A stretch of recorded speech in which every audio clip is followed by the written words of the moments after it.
इस वीडियो में हम बात करने वाले हैं क्रिमिनल ट्रायल के बारे में। क्या प्रोसीजर रहता है from filing of FIR to producing challan in court, then judgment, then we went for appeal. इस सभी चीज़ पे हम बात करने वाले हैं, स्पेसिफिकली बीएनएसएस के प्रोविजंस को देखकर कि कौन से प्रोविज़न कहाँ पे हमें काम आता है। पर आगे बढ़ने से पहले मैं आपको बता दूं, आप चैनल पे नए आए हैं तो सब्सक्राइब कर दें। तो अब हम बढ़ते हैं पहली स्लाइड पे, जहाँ से हम देखते हैं कि कैसे एफआईआर किन प्रोविजंस में फाइल होगी और क्या आगे प्रोसीजर रहेगा। सेक्शन 173 बात करता है फाइलिंग ऑफ एफआईआर को लेकर, जहां से पुलिस के पास आप एफआईआर करते हैं और दूसरी साइड जो कंप्लेंट केसेस सेक्शन 223 बीएनएसएस में फाइल होते हैं। पहले हम बात करेंगे एफआईआर के बारे में। जब 173 में कॉग्निजेबल केसेस की इंफॉर्मेशन पुलिस को दी जाती है तो पुलिस एफआईआर रजिस्टर करती है।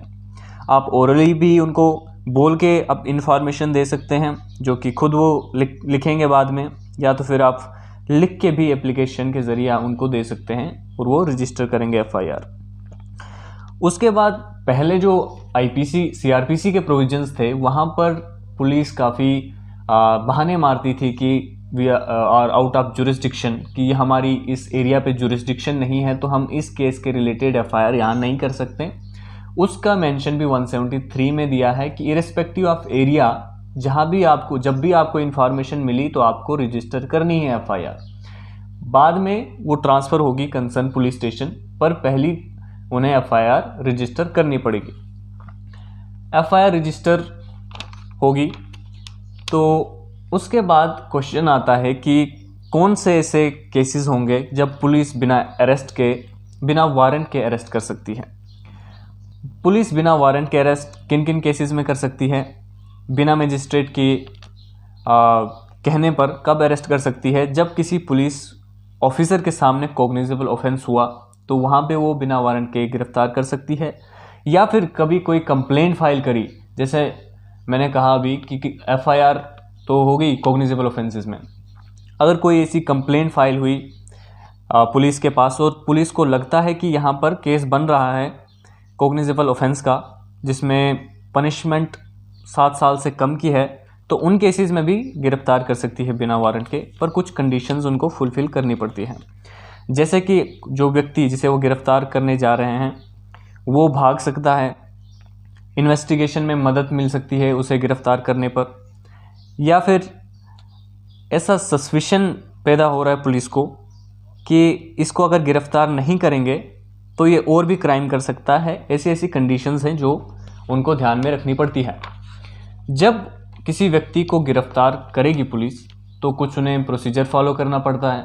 जैसे सेक्शन 36 बात करता है कि उसे इन्फॉर्म करना पड़ता है रिलेटिव्स को कि इस व्यक्ति को हम गिरफ्तार कर रहे हैं, फैमिली मेम्बर्स को, फ्रेंड्स को, किसी को भी वो इन्फॉर्म कर सकते हैं इस रिलेटेड कि इस व्यक्ति को गिरफ्तार कर रहे हैं। और वहीं पर जिस व्यक्ति को जिस स्थान से गिरफ्तार किया जा रहा है वहाँ पर वो मेमोरेंडम ऑफ अरेस्ट भी पुलिस के द्वारा बनाया जाएगा, जिस पर एक विटनेस के साइन होंगे, जो कि कोई फैमिली मेम्बर होगा या नेबर होगा, कोई भी, जिससे ये प्रूफ रहे कि उसको गिरफ्तार किया गया था वहाँ से और उसके रिलेटिव्स को बताया गया था। और उसी मेमोरेंडम पे एक्यूज़ के भी साइन होंगे कि इस व्यक्ति को यहाँ से गिरफ्तार किया गया था।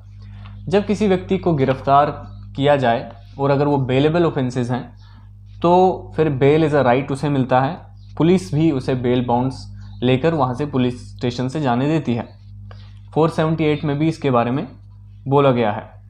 फिर बात आता है कि जब किसी व्यक्ति को गिरफ्तार किया गया हो तो 24 घंटे में उसे मजिस्ट्रेट के सामने पेश किया जाता है। मानो जहाँ पे बेल नहीं हुई, नॉन बेलेबल ऑफेंसेस हैं, तो वहाँ पे 24 घंटे में पुलिस के सामने, मजिस्ट्रेट के सामने पुलिस को उस व्यक्ति को सामने लाना पड़ता है और फिर वहाँ से वो रिमांड ले सकती है आगे की। रिमांड के बारे में भी आगे बात करेंगे। और अगली बात आती है मेडिकल एग्जामिनेशन के बारे में। तो सेक्शन 51, 52 और सेक्शन 53 बात करता है examination of accused by medical practitioner at request of police, examination of person accused of rape by medical practitioner. ये सब चीज़ें एक्यूज़ की 51, 52, 53 एक्यूज़ की मेडिकल एग्जामिनेशन के लिए कहा गया है। फिर आता है सेक्शन 184। सेक्शन 184 बात करता है रेप विक्टिम के मेडिकल एग्जामिनेशन के बारे में। कोई विक्टिम है रेप की, तो उसको मेडिकल एग्जामिनेशन गवर्नमेंट हॉस्पिटल में होगा, जो कि रजिस्टर्ड मेडिकल प्रैक्टिशनर होगा। वहाँ पे उसको कुछ इन्फॉर्मेशन देनी पड़ती है कि जो व्यक्ति उस विक्टिम के साथ वहाँ पे आया उसका नाम वगैरह, उस विक्टिम का नाम वगैरह, एड्रेस वगैरह उसे रिपोर्ट में लिखना पड़ता है। उस महिला की, विक्टिम की क्या एज थी और उस महिला से उससे क्या क्या मटेरियल मिला है डीएनए प्रोफाइलिंग के लिए वो लिया है, वो सब लिखना पड़ता है। इंजरी कितनी हुई उस विक्टिम की, मेंटल कंडीशन कैसी है, और कोई ओपिनियन दे मेडिकल प्रैक्टिशनर, उसका रीज़न देना पड़ता है कि इस ओपिनियन पे वो क्यों आया।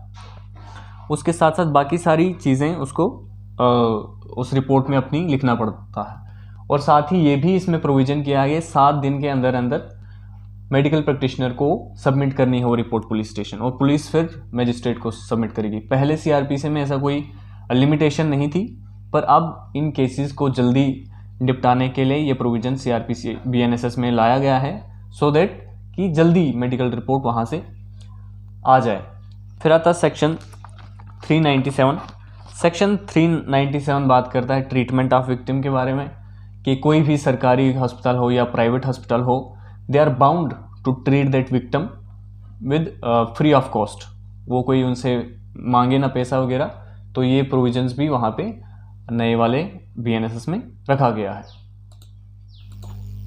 उन केसेस में जिनमें पनिशमेंट 7 साल से कम तक ही है, उनमें पुलिस डायरेक्टली अरेस्ट नहीं कर सकती। ये अरनीश कुमार की जजमेंट में भी बोला गया था कि 41A की नोटिस जो कि सीआरपीसी होता था, अब सेक्शन 35 बीएनएसएस में ये बात कही गई है कि नोटिस पहले पुलिस को देनी पड़ती है उन केसेस में जिनमें पनिशमेंट 7 साल की कम तक है। और अगर वो नोटिस में जो दिए गए हैं ग्राउंड्स वो फॉलो करता है एक्यूज, जैसे कि इंट्रोगेशन में वो कंटिन्यूसली आ रहा है और कोई इंट्रोगेशन में उनको मदद कर रहा है, तो मदद करने पर उसको वो गिरफ्तार नहीं कर सकती है। अगर वो सारे प्रोसीजर्स वो फॉलो नहीं करता, तब पुलिस अरेस्ट कर सकती है। और दूसरी बात, रिसेंटली एक जजमेंट आई थी सुप्रीम कोर्ट में, जिसमें उन्होंने कहा था कि जो 41A की नोटिस है ये व्हाट्सएप वगैरह के थ्रू नहीं की जा सकती है, क्योंकि कहीं देखा गया कि 41A की नोटिस जो पुलिस के द्वारा व्हाट्सएप की जाती थी वो मानी नहीं जाएगी, ये सुप्रीम कोर्ट ने कहा है। तो प्रोविज़न ये इसलिए यहाँ पे बताया कि वो केसेस जिनमें 7 साल की कम तक की पनिशमेंट है, उनमें पुलिस डायरेक्टली अरेस्ट नहीं कर सकती। अब हम बात करते हैं पुलिस की पावर को लेकर, जैसे कि सर्च वारंट की पावर जो पुलिस के पास होती है। पुलिस को अगर इंट्रोगेशन के टाइम कहीं भी सस्पिशन लगता है कि किसी जगह की हमें तलाशी करनी चाहिए, तो उसको लेकर पुलिस ऑफिसर राइटिंग में ये रीज़न दे कि उसे क्यों लग रहा है कि वहाँ पे तलाशी करना ज़रूरी है। वो रीज़न लिखित में रख के वो उस जगह की तलाशी ले सकता है। और अगर वो खुद तलाशी करने नहीं जा सकता, सर्च करने नहीं जा सकता, तो किसी सबऑर्डिनेट ऑफिसर को भी वहाँ भेज सकता है, लेकिन उसका रीज़न भी उसको देना पड़ेगा कि क्यों वो नहीं जा पाया खुद। फिर दूसरी बात आती है पुलिस कस्टडी को लेकर। जब किसी व्यक्ति को गिरफ्तार किया जाता है पुलिस के द्वारा, तो 24 घंटे में उसकी इन्वेस्टिगेशन कंप्लीट नहीं हुई, तो उस सिचुएशन में उन्हें क्या करना पड़ता है कि रिमांड लेनी पड़ती है मजिस्ट्रेट से। 15 दिन की होती थी, जैसे कि सीआरपीसी में पुराने वाले में 15 दिन का कहा था कि इनिशियली 15 दिन में उसे पुलिस कस्टडी में रख सकती है। लेकिन अब बीएनएसएस में कुछ चेंजेस लाई गई हैं, जिसमें ये कहा गया है कि इन पार्ट, जैसे कि पहले कुछ दिन वो उसे कस्टडी ले सकते हैं, फिर वो जुडिशियल कस्टडी जाएगा और उसके बाद फिर से वो पुलिस कस्टडी उसमें उसे लिया जा सकता है। तो इसमें भी कुछ डेज उन्होंने फिक्स किए हैं कि 90 दिन उन केसेस में जिनमें पनिशमेंट लाइफ इम्प्रिजनमेंट, डेथ या 10 साल से ज़्यादा तक की है, तो पहले 90 दिन जिस डेट से वो अरेस्ट हुआ से लेकर 90 दिन तक, उन 90 दिन में कभी भी पुलिस कस्टडी ले सकती है उसकी, जो कि टाइम जो लिमिट है 15 दिन की, इन पार्ट वाइज उसकी कस्टडी ले सकते हैं। और बाकी जो इन तीनों लाइफ इम्प्रिजनमेंट, डेथ और 10 साल से ज़्यादा की सज़ा है, इनके अलावा जो क्राइम्स हैं उनमें 60 दिन का उन्होंने टाइम लिमिट रखा है कि इन 60 दिनों में कभी भी वो कस्टडी पुलिस के द्वारा उस एक्यूज़ की ली जा सकती है और इन्वेस्टिगेशन इसमें की जा सकती है। ऐसे केसेस जैसे मान लो कि मजिस्ट्रेट के पास जब केस गया तो मजिस्ट्रेट के पास उसकी पावर नहीं है ट्राई करने की, जुरिस्डिक्शन नहीं है, तो उन केसेस में क्या प्रोविजन रखा गया है, सेक्शन 232 में मजिस्ट्रेट को पावर दी गई है कि वो ट्रांसफ़र कर सकता है वो केस सेशन कोर्ट को after giving the documents to the accused, जो कि चालान की कॉपी, एफआईआर की कॉपी वगैरह जो भी हैं वो एक्यूज को देने के बाद वो ट्रांसफ़र कर सकता है case directly two sessions court. अब बेल के प्रोविज़न भी आते हैं कि जब व्यक्ति गिरफ्तार हुआ तो उसे बेल भी मिलनी चाहिए, या बिना अरेस्ट हुए भी वो बेल लेना चाहता है तो उसके रिलेटेड क्या प्रोविजंस है। तो एंटीसिपेटरी बेल जो 482 में बात की गई है कि किसी व्यक्ति को ये शक है कि उसे किसी नॉन कोग्निजेबल ऑफेंसेस में, नॉन बेलेबल ऑफेंसेस में उसे गिरफ्तार किया जा सकता है, तो तब वो खुद को अरेस्ट से कैसे बचाए, तो उसके को लेकर 482 के बीएनएसएस का प्रोविजन है जहाँ पे वो एंटीसिपेटरी बेल ले सकता है, प्री अरेस्ट बेल ले सकता है। पर वहाँ पे कुछ उसको कंडीशंस भी फिर फुलफिल करनी पड़ती है कि वो इंट्रोगेशन में पुलिस को मदद करेगा, वो किसी केस के रिलेटेड जो कोई व्यक्ति है, विटनेस है, उसको डराएगा, धमकाएगा या खरीदेगा नहीं, वो भारत छोड़ के, देश छोड़ के नहीं जाएगा। ये कुछ कंडीशंस हैं जो उसको माननी पड़ती हैं। तो नॉन बेलेबल ऑफेंसेस में बेल का प्रोविजन होता है क्या, वो 480 बीएनएसएस में उसके बारे में बात की जाए है कि 480 जो बीएनएसएस का है वो नॉन बेलेबल केसेस में बेल का प्रोविजन के बारे में बात करता है।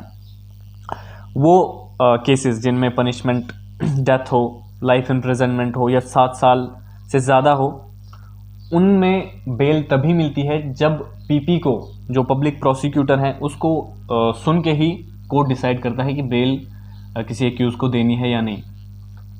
फिर होता है कि जब यहाँ से भी, और अगला प्रोविज़न ये भी है कि आप हाई कोर्ट या सेशन कोर्ट से भी बेल ले सकते हैं, जिसको लेकर आपका 483 बीएनएसएस का प्रोविज़न है, जहाँ पे आप सेशंस कोर्ट के पास भी जा सकते हैं बेल लेने और डायरेक्टली हाई कोर्ट भी जा सकते हैं।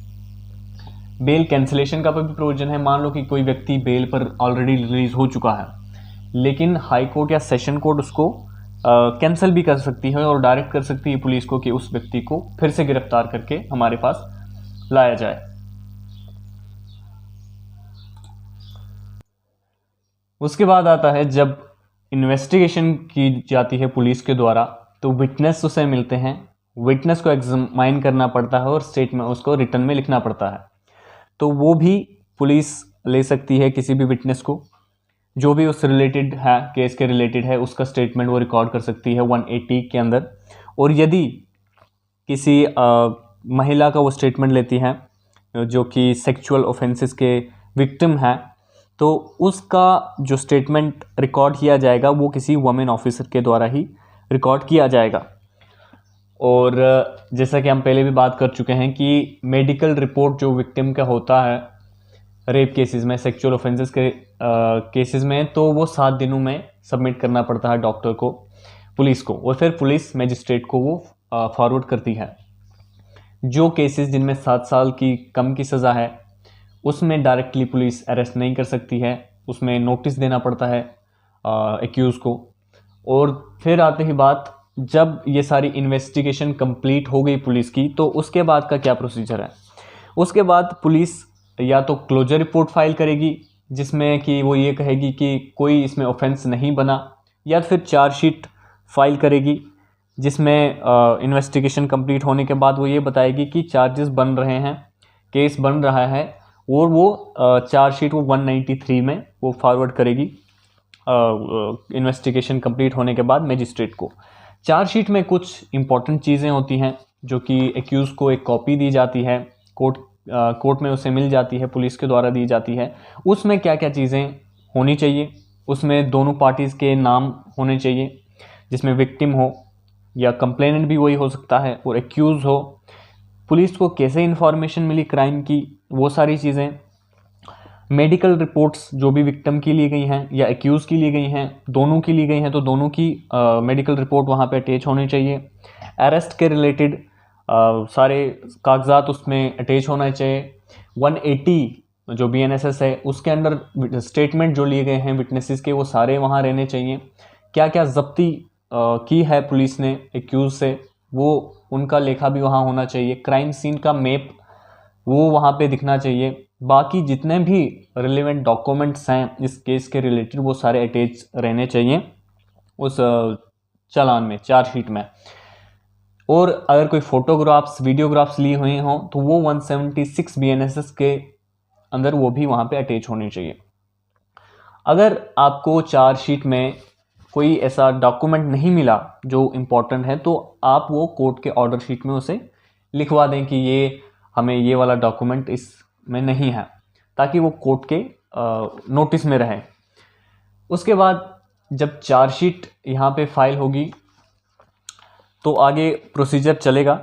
लेकिन यहीं पे बात करूं कि हाई कोर्ट के पास एक इनहेरेंट पावर जो दी गई है 528 BNSS में, जो 482 CRPC होती थी, जिसमें कोर्ट के पास, हाई कोर्ट के पास पावर है कि वो FIR क्वैश कर सकता है, क्रिमिनल कंप्लेंट्स क्वैश कर सकता है। ये पावर हाई कोर्ट के पास है, लेकिन बेल का प्रोविज़न इसमें फॉल नहीं करेगा।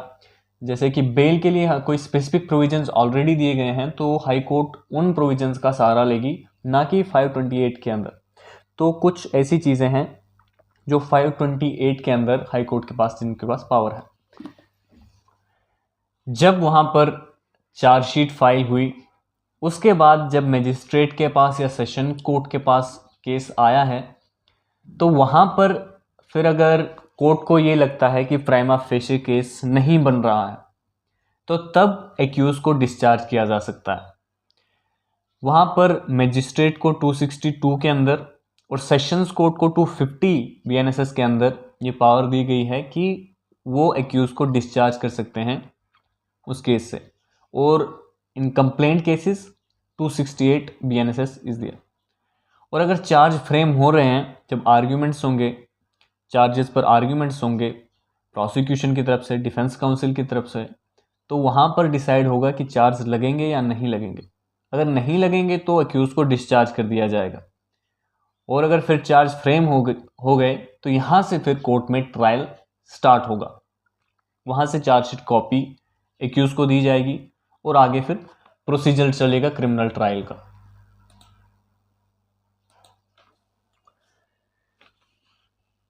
चार्जेस फ्रेम होने के बाद, आर्ग्यूमेंट्स होने के बाद, अगर चार्जेस लगते हैं तो फिर ट्रायल स्टार्ट होता है। और यदि आर्ग्यूमेंट्स पे ये लगा, आर्ग्यूमेंट्स होने के बाद ये लगा कि कुछ चार्जेस अल्टर करने हैं या ऐड करने हैं, उनका प्रोविज़न 239 एंड 244 BNSS में दी गया है। यदि एग्जाम्पल के तौर पर किसी पर 307 IPC, जो ओल्ड IPC था, अटेम्प्ट टू मर्डर का केस लगा है, और चार्जेस पर बहस होने के बाद ये पता चला कि ये ग्रीवियंस हर्ट या हर्ट था, तो उसको वहाँ पे अल्टर करने की पावर 239 में दी गई है और 244 में। तो ये प्रोविज़न था। अब चार्जेस फ्रेम होने के बाद एक्यूज़ को पूछा जाता है कि क्या वो गिल्टी प्लीड करता है या नहीं। और अगर वो गिल्टी प्लीड करता है तो ये कोर्ट की इच्छा पर है कि वहाँ पे भी वो फैसला सुना सकती है या फिर एविडेंस भी ले सकती है अपना जजमेंट देने के लिए। और वो नॉट गिल्टी प्लीड करता है तो फिर ट्रायल आगे बढ़ेगा, विटनेसेस वगैरह होंगे।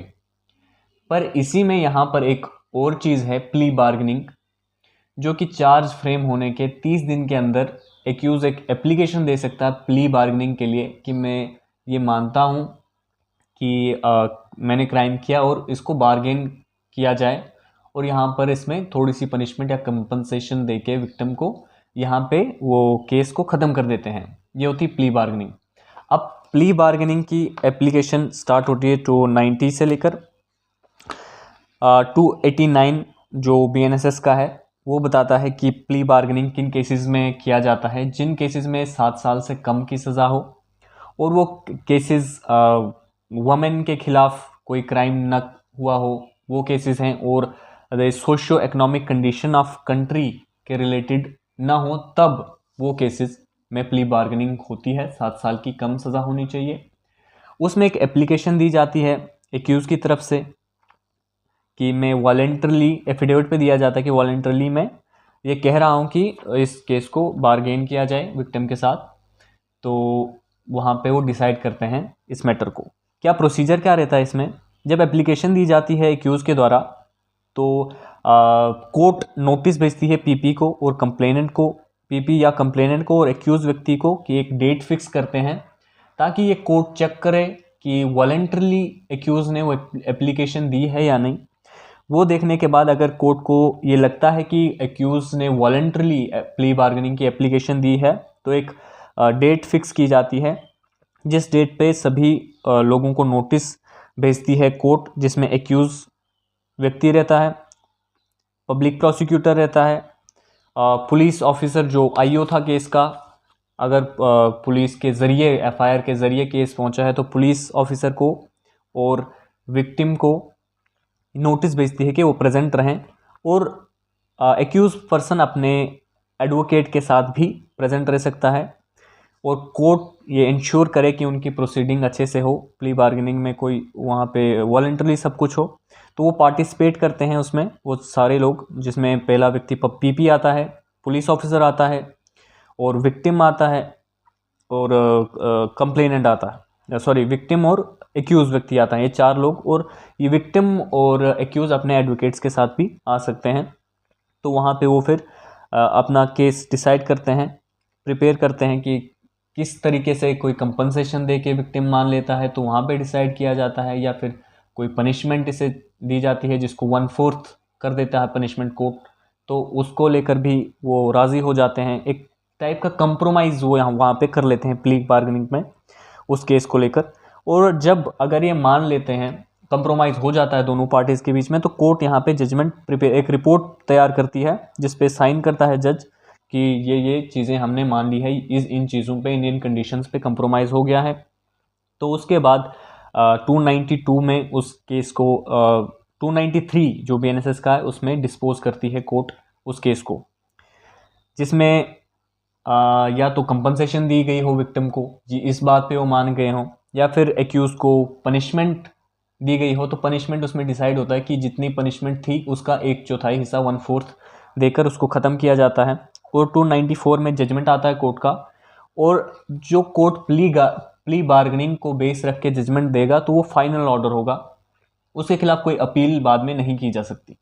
हाँ, इसमें प्रोविज़न है कि आप स्पेशल लीव पिटिशन इसमें फाइल कर सकते हो 136 आर्टिकल 136 के अंदर, या फिर 226 227 आर्टिकल्स के अंदर आप हाई कोर्ट जा सकते हैं। यहाँ पर प्ली बार्गेनिंग का ये चीज़ ख़त्म हो जाती है। अब बात होती है कि अगर प्ली बार्गेनिंग में कोई पर्टिकुलर चीज़ तक कंक्लूजन पर पार्टीज दोनों नहीं आई तो फिर क्या प्रोसीजर होगा। जो एक्यूज ने चीज़ें मान ली थी, जो उसने मान ली थी कि मैंने उसको वो ये क्राइम किया वगैरह, क्या वो इसके खिलाफ यूज़ होगा? तो इसका जवाब है नहीं, वो इसके खिलाफ यूज़ नहीं होगा। प्रोसीडिंग ट्रायल फिर से स्टार्ट होगा, इनिशियली जहाँ पर चार्जेस लगे थे वहाँ से फिर से वापस जाएगा केस उसी मजिस्ट्रेट के पास, और वहीं से वो ट्रायल फिर से चलने लगेगा। ये था प्ली बार्गेनिंग को लेकर कि जब प्ली बार्गेनिंग की एप्लीकेशन एक्यूज ने दी और ये सारे लोग वहाँ पे बैठे, कंप्रोमाइज़ करने की कोशिश की। अगर कंप्रोमाइज़ हो गया तो पनिशमेंट या कंपनसेशन से ख़त्म कर दिया जाता है वहीं पे केस, और यदि प्ली बार्गेनिंग नहीं हुआ तो फिर आगे वापस से उसी कोर्ट के पास उसी स्टेज पर केस जाएगा जिस स्टेज तक वो केस छोड़ा था। फिर आता है कि सेक्शन 137 150 जिनमें कोर्ट फोर्स कर सकती है विटनेस को कि आप इन क्वेश्चंस के आंसर दें। जैसे कि क्रॉस एग्जामिनेशन में कोई क्वेश्चन पूछा गया और कोर्ट को ये लगता है कि इस क्वेश्चन का आंसर आना ज़रूरी है, तो कोर्ट के पास ये पावर है कि विटनेस को वो फोर्स करे कि उन क्वेश्चंस के वो आंसर दें। अब एक प्रोविजन यहाँ और भी है 183 जिसमें स्टेटमेंट, एक कन्फेशन का भी इसी में रहता है कि मजिस्ट्रेट के पास कन्फेशन जो होता है 183 के अंदर होता है, और वहीं पर विक्टिम जो रेप विक्टिम वगैरह हैं उनका स्टेटमेंट भी रिकॉर्ड होता है। जब भी कोई व्यक्ति कन्फेशन करना चाहता हो मजिस्ट्रेट के पास होगा और वही एविडेंस माना जाएगा। पुलिस के पास दिया गया कन्फेशन वो एविडेंस माना नहीं जाता। 183 में मजिस्ट्रेट के पास कन्फेशन होगा, पर उससे पहले मजिस्ट्रेट ये देखता है कि क्या ये वॉलेंटरली कन्फेशन कर रहा है कोई एक्यूज़। वो पूछती है एक्यूज़ को कि अगर आपने ये कन्फेस किया तो आपको इस पर पनिशमेंट दी जा सकती है और इसको आपके खिलाफ एविडेंस माना जाएगा।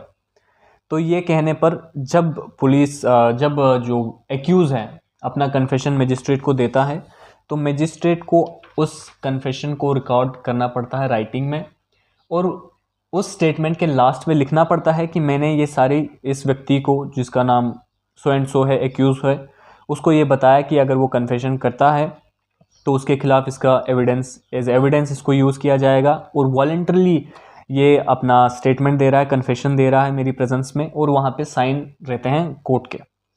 अब वहीं पे दूसरा आता है कि विक्टिम के स्टेटमेंट भी इसी 183 सेक्शन के अंदर होते हैं। जैसे कि कोई सेक्सुअल ऑफेंसेस के रिलेटेड केस है वुमेन के खिलाफ, तो उस केस में वुमेन मजिस्ट्रेट के द्वारा ही उसका स्टेटमेंट रिकॉर्ड किया जाएगा, और अगर वुमेन मजिस्ट्रेट प्रेजेंट नहीं है तो मेल मजिस्ट्रेट वो रिकॉर्ड करेगा, लेकिन इन प्रेजेंस ऑफ वुमेन, कोई वुमेन वहाँ पे प्रेजेंट होनी चाहिए, तो उसके सामने वो कन्फेशन रिकॉर्ड किया जाएगा।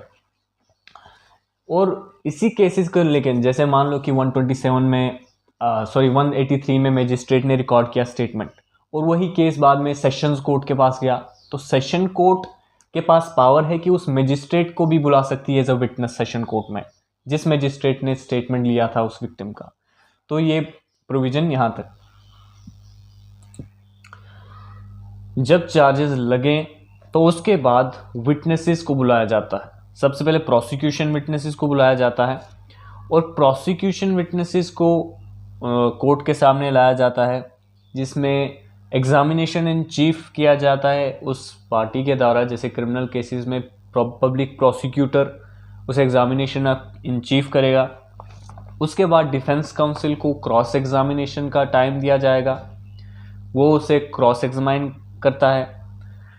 और अगर कोई ऐसा विटनेस जिस पार्टी ने बुलाया था, जैसे पब्लिक प्रोसिक्यूटर ने एक विटनेस बुलाया और उसने स्टेटमेंट खिलाफ दे दिया, प्रोसिक्यूशन के खिलाफ दे दिया, डिफेंस के फेवर में दे दिया, तो उसे फिर होस्टाइल डिक्लेयर किया जाता है। अब यहाँ पे क्वेश्चन आता है कि कौन कौन से क्वेश्चंस पूछे जाते हैं। जैसे विटनेसेस हों तो उनके करैक्टर पर भी क्वेश्चन पूछे जाते हैं इन क्रॉस एग्जामिनेशन।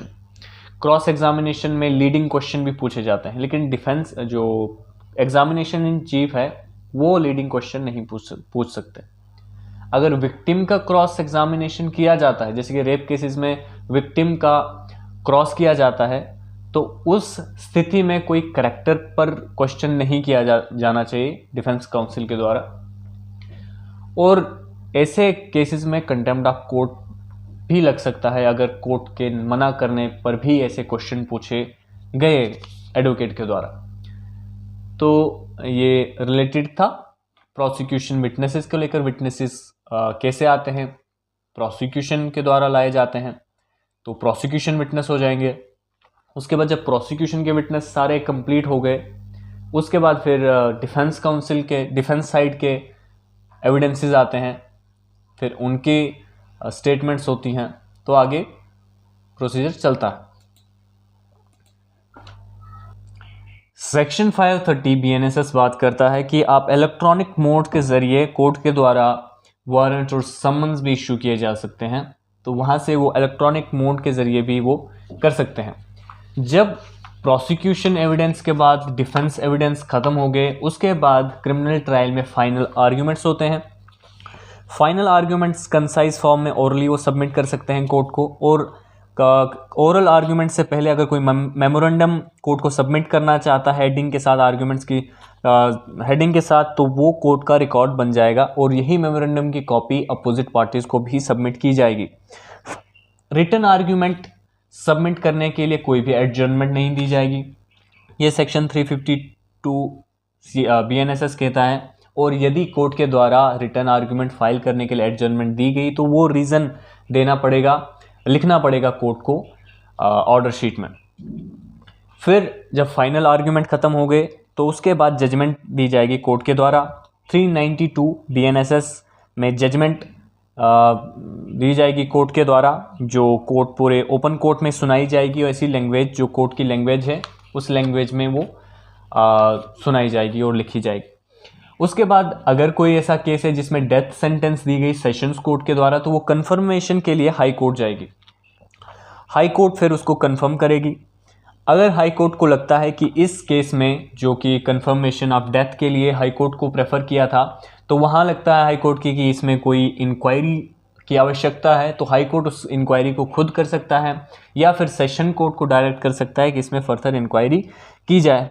और वहीं पर हाई कोर्ट के पास ये पावर है कि उस सेंटेंस को कंफर्म कर सकती है या कोई दूसरा सेंटेंस दे सकती है या फिर एक्विट भी कर सकती है एक्यूज को, जो कन्विक्ट को, जो भी हाई कोर्ट के पास ये सारी पावर है। और यदि अगर कंफर्म के अलावा कोई दूसरा जजमेंट कोई दूसरी सेंटेंस सुनाई गई हाई कोर्ट के द्वारा, तो उसमें एटलीस्ट 2 जजेस की सिग्नेचर होनी चाहिए उस सेंटेंस में। अगर मान लो कि हाई कोर्ट डिस्ट्रिक्ट कोर्ट ने, सेशन कोर्ट ने डेथ सेंटेंस दे दी, लेकिन हाई कोर्ट के पास कंफर्मेशन के लिए जब गया और हाई कोर्ट वहाँ पे कोई दूसरा सेंटेंस देना चाहती है, मान लो कि लाइफ सेंटेंस देना चाहती है, लाइफ इम्प्रिजनमेंट देना चाहती है, तो वहाँ पे 2 जजेस की सिग्नेचर होनी चाहिए। और यदि 2 जजेस की बेंच है और दोनों का ओपिनियन डिफरेंट है, तो फिर 433 जो BNSS का है वो प्रोविजन यहाँ पे लगेगा, जिसमें कि तीसरे जज को रेफर किया जाएगा और जो भी ओपिनियन उसका होगा उस केस पे फिर वही माना जाएगा। और फिर आता है कि 412 BNSS का है, जिसमें फिर कंफर्मेशन का आंसर जो भी होगा वो फॉरवर्ड किया जाता है हाई कोर्ट के द्वारा सेशन कोर्ट को। और अगर ये कंफर्म हो गया, हाई कोर्ट से भी कंफर्मेशन मिल गई और कन्विक्ट व्यक्ति ने फिर सुप्रीम कोर्ट में 134 आर्टिकल के अंदर सुप्रीम कोर्ट में चले गया, तो उस सिचुएशन में जब तक वो अपील वहाँ पे सुप्रीम कोर्ट में पेंडिंग रहेगी, हाई कोर्ट उस कन्विक्शन पर स्टे लगा देगा। तब जब तक ना अपील ख़त्म होगी तब तक वो स्टे रहेगी और उसके बाद फिर आगे एग्जीक्यूट किया जाएगा सेंटेंस। जब व्यक्ति जजमेंट आ जाए और कन्विक्ट हो जाए, उसके बाद अपील कर सकता है। 430 में सस्पेंशन ऑफ सेंटेंस भी हो सकता है और उस व्यक्ति को बेल बॉन्ड्स पे रिहा भी किया जा सकता है जब तक कि अपील पेंडिंग है। जैसे कि 3 साल की कम की सज़ा हुई है किसी व्यक्ति को, तो अपील जो 430 BNSS है उसके अंदर उसको बेल पे बाहर रखा जा सकता है। और उसके बाद होता है विक्टिम की तरफ से भी अपील होगी क्या? विक्टिम भी अपील कर सकता है, मीन्स कि स्टेट, जैसे कि कोई भी क्राइम हुआ तो उसमें FIR होती है, तो वो क्राइम एक व्यक्ति के खिलाफ नहीं बल्कि पूरी स्टेट के खिलाफ है, तो इस सिचुएशन में अपील स्टेट के द्वारा की जाती है। जैसे कि किसी ट्रायल कोर्ट ने कोई कन्विक्शन देनी थी, कोई ट्रायल किया ट्रायल कोर्ट ने, तो वहाँ पर ऐसा कोई कन्विक्शन किया या फिर एक्विट किया व्यक्ति को, एक्यूज को, जिससे कि सरकार खुश नहीं है, उन्हें लगता है कि जस्टिस नहीं हुआ है, तो उसमें वो अपील कर सकती है। स्टेट गवर्नमेंट PP को, पब्लिक प्रोसिक्यूटर को बोल सकती कि इस केस में अपील की जाए। जैसे कि कोई मजिस्ट्रेट के पास ट्रायल था तो सेशंस कोर्ट के पास जाएगी, सेशन कोर्ट के पास ट्रायल था तो हाई कोर्ट के पास जाएगी। कोई अगर special act other than this act BNSS के दूसरा कोई एक्ट था, तो उस सिचुएशन में सेंट्रल गवर्नमेंट अपने PP को बोल सकती है कि इसमें अपील करो। तो वहीं 419 बोलता है कि एक्विटल केसेस में भी अपील होगी। एक्विटल केसेस में जैसे कि कोई मजिस्ट्रेट ट्रायल था और उसमें एक्विट किया गया किसी एक्यूज को, तो वहाँ पे डिस्ट्रिक्ट मजिस्ट्रेट PP को डायरेक्ट कर सकता है कि इस केस में अपील फाइल की जाए। और दूसरे जो केसेस हैं उनमें स्टेट गवर्नमेंट, जैसे सेशन कोर्ट का ट्रायल था तो उसमें स्टेट गवर्नमेंट PP को डायरेक्ट कर सकती है कि इसमें अपील फाइल की जाए हाई कोर्ट में। जब किसी व्यक्ति की कन्विक्शन हो गई, वो भी अपील फाइल कर सकता है जो भी हायर कोर्ट है उसके बाद। और जब लास्ट में अपील में भी उसको कन्विक्शन मिली, तो उसके बाद उसके पास मर्सी पिटीशन का ऑप्शन रहता है, आर्टिकल 72, जिसमें प्रेसिडेंट के पास वो मर्सी पिटीशन फाइल कर सकता है। और सुप्रीम कोर्ट ने अगर उसका कन्विक्शन दे दिया है तो सुप्रीम कोर्ट में वो फिर से रिव्यू पिटीशन डाल सकता है उस ऑर्डर, उस जजमेंट के खिलाफ कि इसे फिर से रिव्यू किया जाए। और लास्ट ऑप्शन रहता है फिर कन्विक्ट के पास क्यूरेटिव पिटीशन, जब मर्सी पिटिशन और रिव्यू पिटिशन दोनों कैंसिल हो गई तो फिर क्यूरेटिव पिटिशन लास्ट ऑप्शन रहता है आर्टिकल 142 के अंदर। इसके बाद फिर उसके पास एक कन्विक्ट के पास कोई ऑप्शन नहीं रहता है, उसको अपनी सेंटेंस कंप्लीट करनी पड़ती है। जो भी जैसे कि डेथ सेंटेंस हुई तो फिर उसे फांसी दी ही जाएगी। तो ये इतना लंबा प्रोसीजर है, इसलिए ट्रायल जो कंप्लीट होने में काफ़ी टाइम लगता है। किसी को फांसी दी जाए फिर 10, 15, 20 साल लगते हैं, क्योंकि इतना सारा प्रोसीजर उन्हें लगता है। पहले ट्रायल चलेगा, अपील होगी हायर कोर्ट में, फिर उसके हायर कोर्ट में review petition, mercy petition, curative petition, और इसमें टाइम लगता है। और जब क्यूरेटिव पिटिशन भी कैंसिल हो गई, कन्विक्ट के फेवर में नहीं हुई, तो फिर ये फाइनल, इसके बाद कोई आगे वाला ऑप्शन नहीं रहता। और एट द एंड मैं बात करूंगा कि सेक्शन 399 BNSS, जिसमें compensation to the person groundlessly arrested, अगर किसी व्यक्ति के खिलाफ फॉल्स FIR की गई तो उसका रिलेटेड कंपनसेशन के प्रोविजन दिया है कि जिसने उसे अरेस्ट करवाया फॉल्स ग्राउंड को लेकर, वहाँ पर उसका कंपनसेशन दिया गया है। इसमें कंपनसेशन, उसके बाद 359 जो BNSS का है वो बात करता है कंपाउंडिंग ऑफ ऑफेंसेस के बारे में। इसमें पूरा टेबल बताया गया है कि जो ऑफेंसेस कंपाउंडेबल हैं किसके द्वारा कंपाउंड किए जाएंगे। जैसे कि आप वॉलंटरली काजिंग हर्ट, अगर किसी व्यक्ति ने किसी को हर्ट पहुंचाए वॉलंटरली, तो वो कंप्रोमाइज़ किसके साथ होगा, जिस व्यक्ति को हर्ट किया गया। तो ऐसे ऐसे पूरा टेबल है वहाँ पे जो इसके बारे में बात करता है। तो ये पूरी की वीडियो थी आज। यहाँ तक आपने वीडियो देखी, इसके लिए बहुत बहुत धन्यवाद। आप मेरे चैनल को सब्सक्राइब करें, बेल आइकॉन पर क्लिक करें, ताकि आपको अपडेट्स मिलते रहें मैं इस चैनल पर